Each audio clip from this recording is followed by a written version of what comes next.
je passe sur tout cela pour vous montrer comment on peut donc moduler la dose, ce qui est en rose, et on peut court-circuiter la moelle épinière qui ne reçoit pratiquement rien du tout dans ce cas. Et pour vous donner la différence entre la radiothérapie conformationnelle classique, qui est maintenant un standard dans pas mal d'irradiations, et la technique par rapide arc, vous allez voir qu'ici, sur la première image, vous avez un trait droit, les parotides sont irradiées, alors que là, vous voyez que la dose va contourner la moelle épinière, elle va raser la paroi postérieure du cavum pour irradier la tumeur en totalité. C'est un baladeur.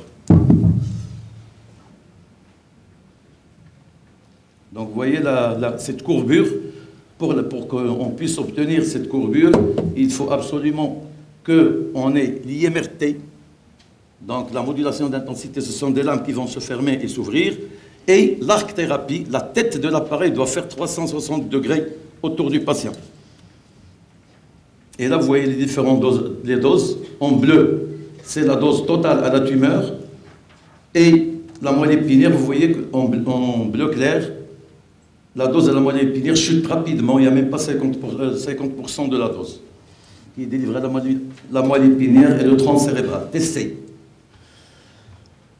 Voilà, pour un cavum, masque 5 points, il faut qu'il soit bien fixé. Et pour faire ceci, il faut disposer de l'IGRT, la radiothérapie guidée par l'image. Donc on peut faire soit des radiographies, des KV, qu'on peut superposer et faire ce qu'on appelle le recalage de l'image. La première image faite pendant la dosimétrie et la deuxième est tirée pendant le traitement. Là, les scanners pour une tumeur pelvienne. Je vais rapidement arriver aux dosimétries. Et là, vous voyez que pour les vésicules, là, la vessie est épargnée. Tout ce qui est vert est irradié, tout ce qui n'est pas vert n'est pas irradié. Ici. Et vous voyez que le rectum également est contourné par la dose. Il reçoit, bien entendu, le rectum et la vessie reçoivent une certaine dose, mais pas les 70 degrés ou les 65 degrés qui provoquent la cystite radique et la rectite radique. Ils reçoivent 30% de la dose. 25%. Et donc, c'est sans conséquence. Et les prostates qu'on a traitées depuis, une centaine de prostates, il y a un seul malade qui a interrompu son traitement parce qu'il avait une rectocolite hémorragique et des polypes au niveau du rectum. Mais 99 malades n'ont jamais été irradiés. Ils ont eu la radiothérapie dans les 8 semaines. Puisque nous, on commence à délivrer 76 degrés sur la prostate. Avec la conformationnelle seule, on ne peut délivrer que 70, avec le risque de complications. Je vais aller encore très vite. Voilà, donc une reconstruction 3D. Et je vais, si ça marche... Oh là là.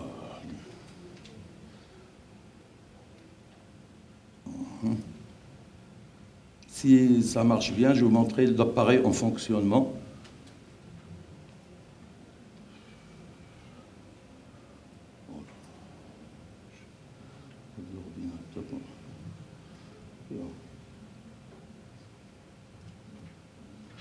Alors,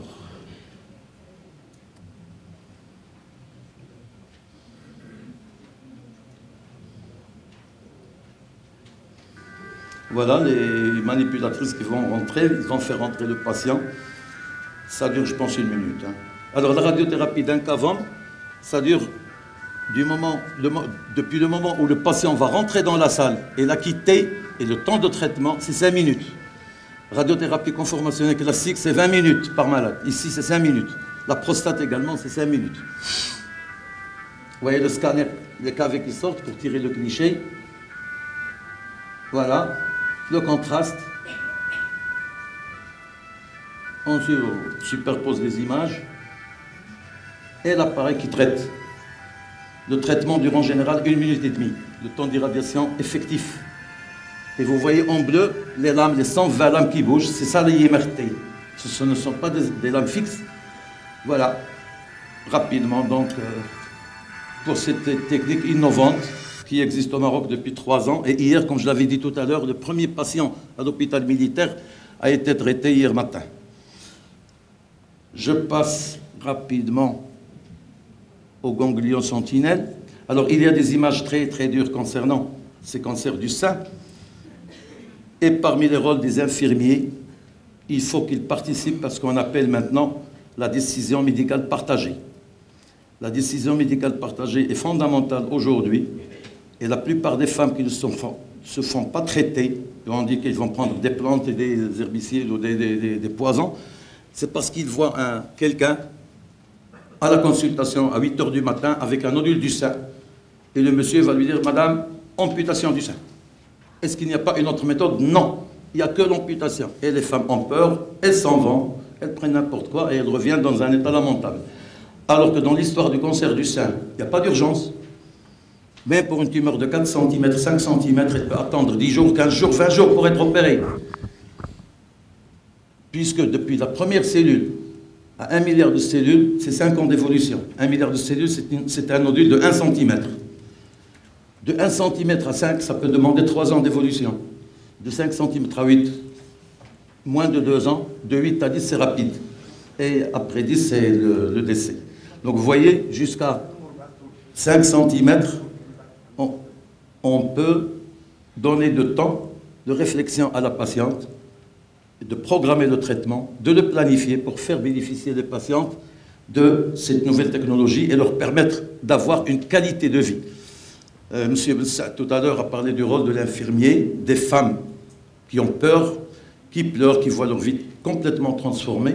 Il faut donc aider ces femmes à garder une qualité de vie, à pouvoir s'occuper de leurs enfants, à raccourcir les périodes de traitement le minimum possible.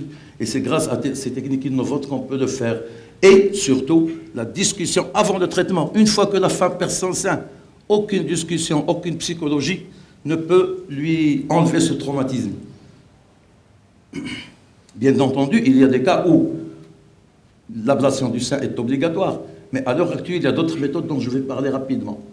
Bon, les facteurs, vous les connaissez tous, l'âge des premières règles et tout ça, je vais passer rapidement.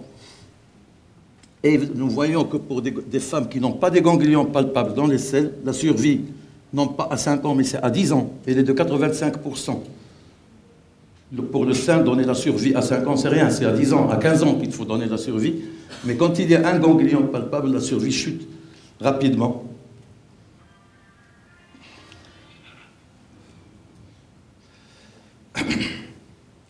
Pour faire des diagnostics précoces, il faut qu'il y ait une mammographie de bonne qualité. Là, c'est évident, avec la main, le médecin va palper ça et la femme va vous montrer, c'est elle qui va vous montrer le nodule. La mammographie, c'est pour avoir la localisation et c'est tout. Les microcalcifications, c'est des bonnes mammographies qui vont montrer ces calcifications, surtout quand il y en a très peu. Et aujourd'hui, on arrive à les traiter par simple mammotome, en les enlevant avec un trucut de harponnage. Et on peut traiter, je l'ai dit, les seins par traitement conservateur, quelle que soit la taille actuellement. Quelle que soit la taille, je dis bien, mais à condition de respecter un programme de traitement. Tumorectomie.